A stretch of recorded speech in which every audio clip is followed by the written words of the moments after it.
காங்கேயன் குப்பத்தில் எழுந்தருளிக்கொண்டு இருக்கும் அங்காளம்மன் கோவில். இது அங்காள பரமேஸ்வரி. இது வந்து ஒரு 1000 வருஷத்துக்கு மேலே தொன்மையான கோயிலாக சொல்கிறாங்க.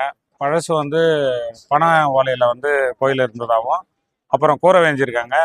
அதுக்கப்புறமா நாட்டு ஓட்டில் எங்களுக்கு எல்லாம் வேணும் தெரிஞ்ச காலத்துலேருந்து நாட்டு ஓட்டில் நாங்கள் பார்த்தோம். அப்புறம் இப்போ தான் வந்து கருங்கல்லாலே அந்த கோயிலை கட்டி சிறப்பாக வந்து 2021 கும்பாபிஷேகம் பண்ணணும். பிப்ரவரி மாதம் கும்பாபிஷேகம் பண்ணணும். அதுலேருந்து வந்து சிறப்பாக திருவிழா நடந்துகிட்டு இருக்குது. திருவிழாவில் சிறப்பம்சம் என்னன்னு பார்த்தீங்கன்னா, இந்த வேண்டுதலுக்காக எல்லாரும் வந்து இந்த செடல் போடுவாங்க, தேர் செடல் போடுவாங்க காலையில். அதுக்கப்புறமா வந்து இந்த பெரிய தேர் வந்து இழுக்கிறது ஈவினிங்கு. மறுநாள் காலையில் வந்து உச்சி கப்பல்னு ஒரு நிகழ்வு அது ஒன்று வரும். அதுக்கடுத்து வந்து மயான கொள்ளை. அது வந்து செம்பரி ஆட்டு குடலை வாயில் கவிக்கிட்டு குடல் கவிட்டு வருவாங்க. அதுக்கு முன்னாடி இந்த குழந்தை இல்லாதவங்களுக்கெல்லாம் வந்து அந்த முட்டை உடச்சி கொடுப்பாங்க. அதில் வந்து என்னன்னு பார்த்தீங்கன்னா, அது அடுத்த வருஷம் குழந்தை இருக்குன்ற ஒரு அந்த இதில் ஐதீகத்தோடு பண்ணிகிட்டு இருக்கோம்.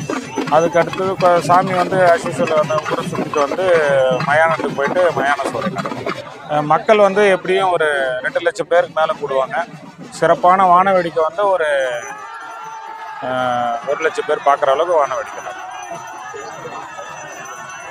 வரலாறுன்றது வந்து இந்த சாமி ஒருத்தர் கூட வந்து இங்கே வந்து குடிக்கொண்டதாகவும் அதுலேருந்து விமர்சையாக நடந்துகிட்டு இருக்கிறதாகவும் எல்லாரும் மூதாதையர் சொன்னது தான்.